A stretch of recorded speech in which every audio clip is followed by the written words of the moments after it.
কিংবা অন্য কিছুতে তারা যেমন মৃত্যু হয়েছে, তারা যেমন আত্মহত্যা হয়েছে, তাদের 2 লাখ টাকা করে দেওয়া হয়নি।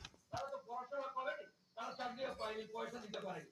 কিন্তু সেটা বড় কথা নয়, সেটা যেটা বড় কথা সেটা হচ্ছে বিএলও যাদের এই জায়গাতে নিয়ে আসা হয়েছে তাদের যে এই মাত্র বলা হলো যে 4 তারিখের জায়গায় 25 তারিখের মধ্যে দিতে হবে। সেটা কেন করবেন? সেটা 4 তারিখে দিতে হবে, এটা বলা উচিত ছিল। এই চাপটা হয়তো ওদের বেশি হচ্ছে, কিন্তু আজকে 12টা স্টেটে হচ্ছে, 12টা রাজ্যে হচ্ছে, কোথাও কোন রকম কিচ্ছু হচ্ছে না। একটা দুটো ছাড়া, হয় রাজস্থান কিংবা কেরালা, এই দু একজনের একটু অসুবিধা ছাড়া কোন জায়গায় এরকম কিছু হয়নি। আজকে 2002 থেকে আজকে 2025 মোট যে স্বাধীনতার পর থেকে 13 বার এরকম এফআইআর হয়েছে, তাতে তো কোনো অসুবিধা হয়নি। আজকে তখন বলছিলেন যে 2002-এ বাড়ি বাড়ি গিয়ে শুধু সংশোধন করে আসা হচ্ছে। তখন ফোন ছিল না, তখন ট্যাঙ্ক ছিল না, তখন বড় ফোন ছিল না, মোবাইল ছিল না। তো এখন সেই জিনিসটা এসছে।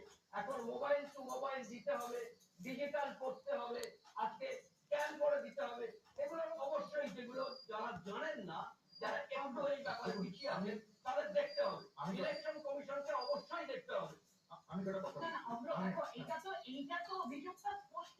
একের পর এক বিএলও আত্মহত্যা করছেন বা মৃত্যুর অভিযোগ সামনে আসছেন, অসুস্থ হয়ে পড়ছেন, কিছুক্ষণ আগেই আমি ক্লিয়ারলি বলছি, এটা তো যথেষ্টভাবে পরিকল্পনার অভাব।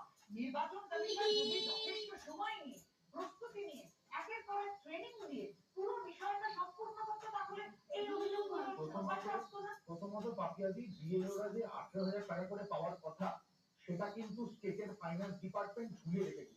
বিএলওরা কিন্তু 18,000 টাকা করে পাচ্ছেন না, আমাদের স্টেটের ফাইন্যান্স ডিপার্টমেন্টের সেই কারণে। তার মানে তারা কিন্তু পরোক্ষভাবে, ঠিক যেমনি ডিরেক্টলি চেক করা হচ্ছে, আতঙ্কের পরিবেশ তৈরি করা হচ্ছে, ঠিক তেমনি ভাবে পরোক্ষভাবে বিএলওর উপর চাপ সৃষ্টি।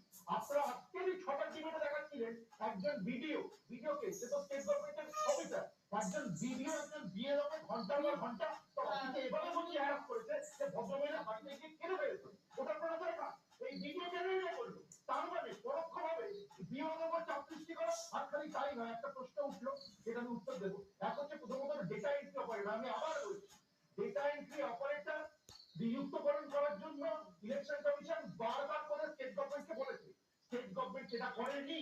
তারপরে আবার পরোক্ষভাবে বিএলওর উপর চাপ সৃষ্টি